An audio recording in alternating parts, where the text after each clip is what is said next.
मेरा नाम संजय पांडे है और आप देख रहे हैं टीवी 24 नेटवर्क। देश में सरकारी जमीन पर कब्जा करने वालों के ऊपर सरकार लगातार कार्रवाई कर रही है। अवैध अतिक्रमण पर सरकार बुलडोजर चलाने से भी परहेज नहीं कर रही है। ऐसे में कई दफा देखा गया है कि अवैध अतिक्रमण को हटाने गई टीम के ऊपर हमला की घटनाएं भी सामने आई हैं। अभी हाल ही में उत्तराखंड में कोर्ट के आदेश पर एक मस्जिद जो कि अवैध रूप से सरकारी जमीन पर बनाई गई थी, लेकिन जब मस्जिद को निगम की टीम गिराने पहुंची तो टीम के ऊपर जबरदस्त तरीके से हमला किया गया, जिसमें कई पुलिसकर्मी हिंसा के शिकार हो गए थे और कई दिनों तक क्षेत्र में धारा 144 लगी रही।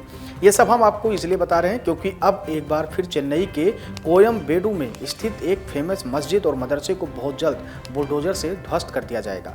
सुप्रीम कोर्ट ने सरकारी जमीन पर अवैध कब्जा करके चेन्नई में बनाई गई मस्जिद और मदरसे को गिराने के लिए हाईकोर्ट के आदेश में से किसी भी तरीके से दखल देने से मना कर दिया है।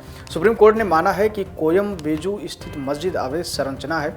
सुप्रीम कोर्ट ने हाल ही में मद्रास हाईकोर्ट के उस आदेश पर मोहर लगा दी जिसमें चेन्नई के कोयम्बेडु में स्थित मस्जिद और मदरसे को ध्वस्त करने का निर्देश दिया गया था। सुप्रीम कोर्ट ने स्पष्ट तौर पर कहा कि यह संरचना पूरी तरीके से अवैध रूप से निर्मित है। सुप्रीम कोर्ट में जस्टिस सूर्यकांत और जस्टिस के.बी. विश्वनाथन की पीठ ने निर्दिष्ट भूमि पर संरचनाओं यानी मस्जिद और मदरसे को हटाने के लिए 31 मई तक का समय दिया है।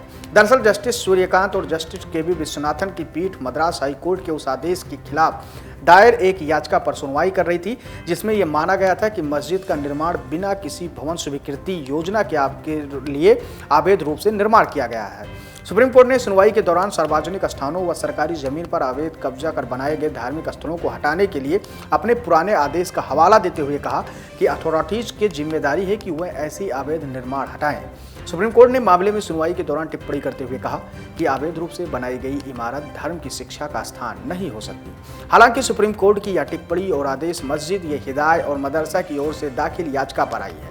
याचिका खारिज करते हुए सुप्रीम कोर्ट ने कहा कि हाई कोर्ट के आदेश की कॉपी को देखने के बाद मामले में दखल देने की हमें कोई जरूरत नहीं लगती है। ऐसे में अब ये साफ हो गया है कि चेन्नई के इस मस्जिद और मदरसे को अब वहां की सरकार गिरा देगी और जमींदोज कर देगी। कैसी लगी आपको खबर, ये आप कमेंट सेक्शन में आप आकर जरूर बताएं और ऐसे ही तमाम छोटी बड़ी खबर को देखने के लिए देखते रहिए टीवी 24 नेटवर्क।